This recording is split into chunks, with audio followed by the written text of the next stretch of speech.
Hello everyone, welcome to the daily newspaper analysis of the Shankar IAS Academy brought to you by the Civilspedia team. And these are the articles to be discussed for today's date, which is 4th of March 2024. So these are the articles for discussion. First article, freedom of speech from the Hindu, discusses about the importance of freedom of speech and expression, especially in artistic and other communications. Next article discusses about Japan's forest fire and from its the Hindu. Next article, India has 6,000 river dolphins. This article from the Hindu discusses about the survey conducted for the dolphin estimation. And the last article discusses about the Rights of Person with Disabilities Act and about how the rights of persons with disabilities is a fundamental right also. And this article is from the Indian Express.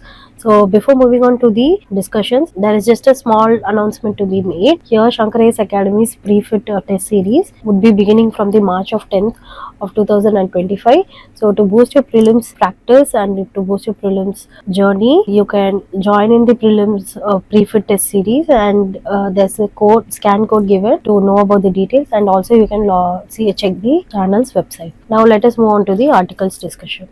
India has 6,327 river dolphins, finds first population survey.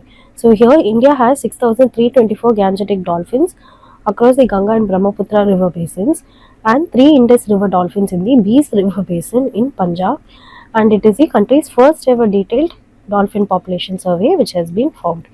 So here it was conducted between 2021 and 2023, and it was launched under the project Dolphin on August 15th of 2020. So here the survey covered stretches of the Ganga and Brahmaputra river basins inclusive of its tributaries, and also the stretch of the Beas River which is in India. So here they have given the estimates.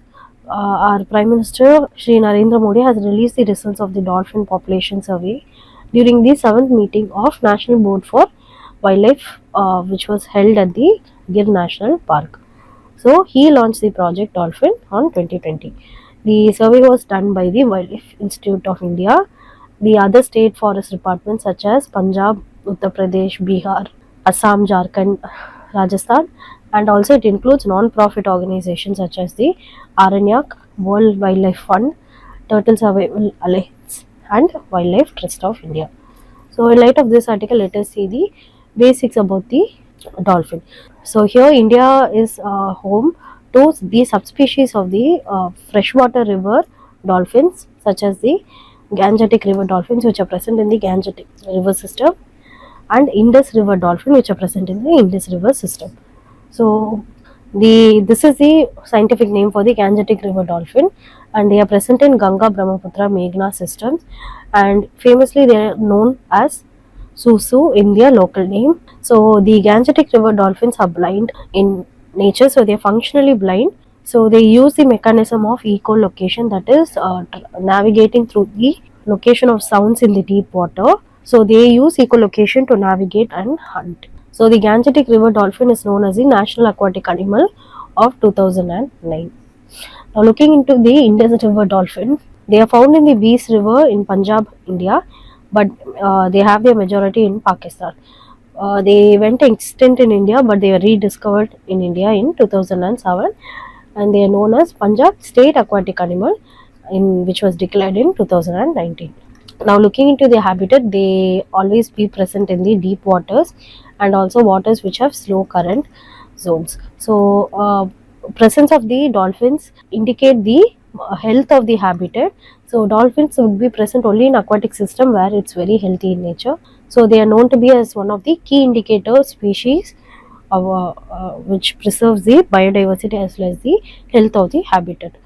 They are also present in large rivers and also other features, aquatic features such as the tributaries, oxbow lakes, and other confluences. They are looking into key habitats in the Ganga and tributaries. They are present in Chambal, Yamuna, Son, Gandak, and Gagra. In Brahmaputra system, they are present in Assam, Arunachal Pradesh, and in Beas River, they are present in Punjab. Looking into their diet, they are carnivorous in nature. They eat fish, catfish, and carp, which is a type of fish, crustaceans, prawns, crabs, mollusks, and they use echolocation for hunting. Looking into their breeding season, they breed during the month of October to March and peak in the winter season especially. Their gestation period is 8 to 12 months, and the female dolphin would be producing the single calf every 2 to 3 years. So the calves are very soft and flexible, and they are very dependent on their mothers. So looking into the threats of the dolphin here, according to the IUCN status, they are endangered. So mostly they are endangered due to pollution and encroachments and other threats that we'll be seeing. First is the habitat destructions. Construction such as dams, barrages can bring in water diversion, and it can bring in influx of unhealthy water, and other destructions such as sand mining can alter the riverbed and also bring in the influx of sediments. Next is water pollution. Influence of industrial and agricultural runoffs can pollute the water, and water pollution happens also due to eutrophication. We know what is eutrophication. It is nothing but excess amount of nutrients present in water, so there is depletion of oxygen. So because of that, there is water pollution. Next is accidental deaths. So by the fishing nets such as the gill nets, which stands as a bycatch, and also by poaching because for their oil and wheat. Because of overfishing, there is reduced fish population, and due to also to noise pollution. So here they use the echolocation as their way to navigate and hunt. So if there is noise pollution such as the boat traffic, mechanized fishing, it disturbs their whole living process. Now looking into few government initiatives, first is the Project Dolphin in 2020 under the Ministry of Environment, Forest and Climate Change.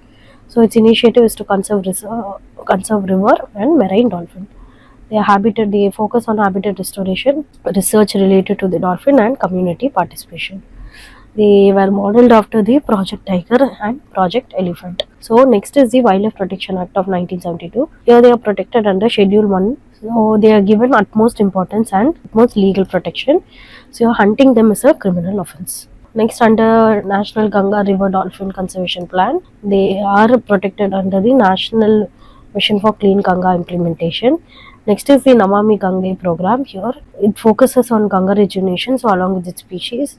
So issues such as wastewater treatment and pollution control are their priorities. Now looking into protected areas, here Vikramshila Gangetic Dolphin Sanctuary is present in Bihar, and other dolphin reserves are included in states like Uttar Pradesh, Assam and West Bengal. Looking into awareness and community, here they are known for ecotourism, dolphin safaris and other sustainable fishing training. So in light of this article, let us see a prelims question, which is the statements are right regarding the Gangetic River. So only third one is right. It is functionally blind, relies on echolocation for navigation and hunting. Here it is legally protected under Schedule 1, and it is not only found in Ganga River. Now moving to the second news, here title, police are yet to fathom the right to free speech and expression, says the Supreme Court of India. So here the Supreme Court of India questions the Gujarat's police move on filing an FIR on a MP where he just wrote a poem regarding to non-violence. So here the Supreme Court highlights the importance of freedom of speech and expression, and how it is important, especially in the artistic expressions and in the digital platforms. So looking into the freedom of speech and expression as a core right under Article 19, Clause 1 and Subclause A. So here it guarantees freedom of speech and expression regardless of anyone, and it applies to all citizens. Here the freedom of speech and expression, which includes freedom to express their opinion, thought as well as their ideas, which through the form of speech, writing, pictures and communication. So when it comes to the limitations of the Article 19 under Subclause 2, here it is not an absolute right. So absolute right means any right which can be legally enforced without the infringement of any law or court of order. So here it is not an absolute right, and it is subject to reasonable restrictions. So these are the reasonable restrictions to the limitations of Article 19 Subclause 2 under sovereignty of and integrity of India. Next is for the security of the state. Next is for the friendly relations with the foreign states. Next is for the public order of the society. Next is for the decency and morality of the society. Next restriction is for the contempt of the court and the defamation of others, and for the incitement to an offence. So these are the reasonable restrictions or the limitations when it comes to the Article 19. Let us look into key judgments in relation to the freedom of speech and expression. First is the Romesh Thappar versus the state of Madras in the year 1950. So here, according to the case, the freedom of speech is found to be the foundation of the democracy, and the any restrictions or any reasonable restrictions given, it must align with the Article 19. So there cannot be any arbitrary reasons when it comes to the limitation of the Article 19. So here we can see, so the restrictions cannot be arbitrary in nature. Next case is Rangarajan versus Jagivan Ram of 1989. Here, they through the freedom of speech and expression, they uphold artistic rights and cinematic freedom. So here it mostly depends on the cinematic freedom. Here, reasons such as intolerance just because on an opinion or artistic expression, it cannot be a reason, valid reason for the ban of that certain artistic and cinematic freedom. Next is just because there is a public opposition, it cannot be used for suppression of that particular speech. And if there is anything to censor, it should be censored only when there is direct threat to the public order. Just because it is against the differences of artistic and cinematic freedom and opinion, it cannot be censored. Next is the Shreya Singhal versus the state of UP of 2015. Here, it struck down the section 66A of the IT Act, where the arbitrary arrest which are happening due to the online speeches. So here, vague laws which are restricting speech, especially in the online platform and in the digital platform, are known to be unconstitutional in nature. So they reinforced free speech in the digital. Now looking into the police role when it comes to the free speech, first is the FIR. So here they must follow the legal principles to file an FIR, and recently concerns have been raising on the misuse of these laws to bring in curb on the dissent. So here the concerns are how there is not following of the legal principles. Next, according to the Law Commission of India, in the 267th report, they have given guidelines for hate speech.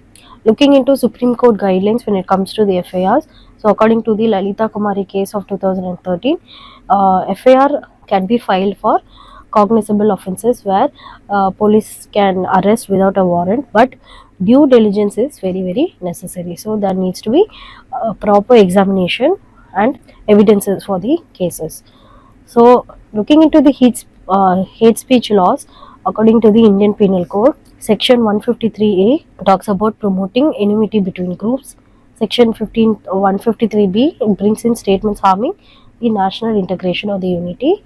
Next, Section 295A brings in outraging religious feelings. Next, Section 501, Clause 1, creating fear or alarm, and 5052, inciting hatred. Then hate speech laws under the Representation of People's Act, here under Section 8, they bring in disqualification for hate speech convention, and Section 123, 3A and B brings in hate speech during elections as a corrupt practice. Now moving on to the prelims question, which of the statements regarding freedom of speech is right? So option 1 is right. The Supreme Court has held the artistic and poetic expression protected under Article 1, Clause A, but may be subject to reasonable restrictions under Article 19, Clause 2.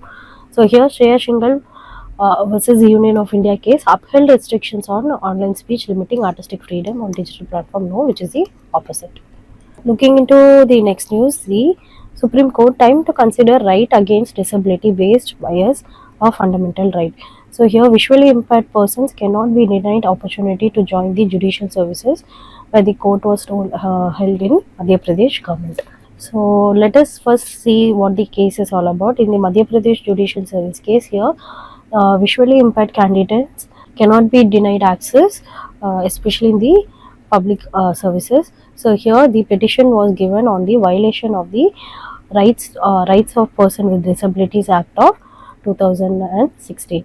So here the Supreme Court has held that the rights of person with disabilities Act is very equal, and it aligns with the fundamental rights. So they focused on bringing in a barrier-free and having judicial opportunities for the person with disabilities, and bringing in reasonable accommodation on any required cases. So here in Madhya Pradesh, the court has struck down the rule of retest of 70% of retest when it comes to the person with disabilities to for any examinations. So we can see how important it, it is for the rights of person with disability act to align with the fundamental right, and to bring in all of the equal and enjoyable opportunities of all of the human opportunities that is present for them. So in light of this article, let us see about the Rights of Person with Disabilities Act of 2016. So here they brought in even more categories, which was increased from 7, where it includes 21 disabilities, even including autism, thalassemia, then acid attacks with victims, and also cerebral palsy. So they bring in equal rights and having non-discrimination. When it comes to reservation, there is 4% of reservation in government jobs and 5% of reservation in higher education. So the aim is to have a barrier-free access, especially when it comes to their transport and travel. They also have free education under the age of 6 to 18 years. So they bring in legal safeguards and penalties, where violation against disabilities rules would be seen as a fine, as a criminal offense, and they would be subjected to fines and imprisonment. So in any cases of reasonable accommodation by any institutes or any organizations, it needs to be done for the person with disabilities. When it comes to India, the Rights of Persons with Disabilities Act of 2016 aligns in international order the United Nations Conventions on the Rights of Persons with Disabilities, that is the UNCRPD, is a international human right treaty under the UN General Assembly. So here they focus on having equal and all opportunities for the person with disabilities. So here they align disability right which is equal to human right. They bring in the importance of dignity, autonomy, and having non-discrimination for everyone who are person with disabilities. First through equal access, that is through sectors such as education, employment, and healthcare. Next is having reasonable accommodation and accessibility to various travel features in society for various transport and other opportunities present. Next is they bring in the legal capacity and autonomy to have a decision making and independence for them, and there is inclusive education and employment, having participation in the public life with more independent in nature, and bringing in monitoring and implementation for their well-being. So here when it comes to India and the UNCRPD have signed in March 30 of 2007, and it was ratified in October 1 of 2007. So here the Rights of Person with Disabilities Act of 2016 aligns along with the UNCR. Now these are the constitutional provisions when it comes to the fundamental rights for a person with disabilities. Of course, we all know Article 14, which aligns with equality before law.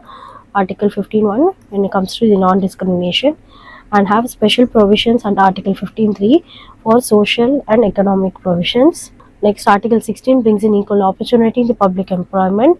Article 19 having the right to life with dignity, and Article 21A brings in the right to education. Now looking into constitution provisions under other fundamental rights, in Article 38 they bring under social justice and welfare. Article 39A brings in equal justice and free legal aid for the person with disabilities. Article 41 brings in the right to work, right to education and public assistance without any discrimination and biases, and Article 46 enhances the educational and economic interests. And I'm so sorry, this is not for fundamental rights, it is under the DPSP. These are the constitution provisions when it comes to the fundamental rights, and these are the constitution provisions for the person with disabilities under the DPSP. Now let us look up prelims question. Which of the statements are right? Only option 1 are right. So about the UN CRPD, here it is an International Human Rights Treaty adopted by the United Nations General Assembly on 2006. Here India did not sign the treaty is wrong. India did sign, and it is the part of the treaty. Next news, looking into Japan's wildfire. Here the place of the Ofanatu in Japan have seen the wildfire, which has brought in a larger destruction. So in Japan 2025 it has seen almost a very dangerous wildfire since 3 decades. So here location Ofanato, Iwate, and the northern Japan as well as these places have seen the Japan wildfire, and the starting date was from February 27th of 2025. So looking into the key statistics here, almost 2,000 hectares and 5,000 which are 5,000 acres were burnt, and these are the affected areas. So there was one confirmed death when it comes to the casualties. And looking into the excavations, almost 4,000 residents were advised to excavate, and 1,000 shelters have been present for the people who are in need, and almost approximately 2,000 people are relocated. So here looking into damage, almost 80 buildings have been affected, which is key statistics in the March of 2025, and the assessment have been still going. So this is one of the worst wildfires that Japan has seen, and one of the hottest summers Japan has seen. So here looking into the firefighting efforts, first there has been more than 1,700 personnel of firefighters being deployed, especially in 14 regions, which includes Tokyo also. So here when it comes to equipment, almost 16 helicopters have been present for the surveillance, including Japan's self-defense force. Looking into their methods, that is controlled burns, looking into the fire breaks, having fire breaks, that is to cutting of the grasses and plants, so that there is not more upgradation of the forest fire. And next is having aerial water drops. So there has been coordination from both the fire as well as the disaster management agencies. And in large scale, it has been emergency response has been deployed for the forest fires. Now looking into the challenges on firefighting the forest fires. Here first, it is very Japan, the place of having the forest fire, it has very difficult terrain, so it's very difficult to reach for service and for help, such as they are known for mountainous and forested region. Next is having strong winds, it has influencing the fueling of the fire spread and their speed. Next is having dry conditions, they are most flammable in nature, and the vegetation susceptible to catching forest fire due to their flammable vegetation. Next is having limited water supply, as there is scarce resources of water. As we can see, why the scarce resource of water, because of mainly due to the climatic and environmental factors. Here there has been low rainfall recorded in February 2025, which is up to only 2.5 millimeters. So the previous record was 4.4 at least in 1967, but now the normal average is 41 millimeter. So here we can see how the drastic difference when it comes to the climatic change. So in 2024, it is known to be the hottest summer where there is drier vegetation, and even 2024 is the hottest year recorded on the earth in itself. Next, because of the dry air and strong winds, especially during the month of February, April, which is the summer, there is increased risk. Looking into the wildlife trends in Japan, here the peak activity started during the 1970s, and in 2023 there were almost 1,300 wildfires reported. The peak season is the February to April due to their dry and their windy nature. So these are the recent incidents which happened in 2021, 2022, 2023. Here you can see it is how continues in these of the areas of Japan, and the loss of hectares and land areas. So looking into the climate change impact, first is due to the increase of the rising global temperatures and increased drynesses. Next is having prolonged dry spells. So this increases the fire risk, and having the problem of man-made anthropogenic activities such as the deforestation due to the which brings in reduced fire resistance, and having soil degradation, and brings in the extreme weather due to the climate change where there is unpredictability of the fire behavior. Now looking into the long-term consequences, first is ecosystem damage. Biodiversity loss has been highly recognized along with its species. Next is economic losses. There is property and destruction of infrastructures and businesses and other economic activities. Next is health impacts, as the smoke pollution brings in heart diseases, we all know, and brings in increased disaster costs, that is more implementation of funds by the government. Now looking into few measures for fire prevention measures. First is climate adaptation, as we all know, reducing emissions and bringing in international collaborations through different platforms.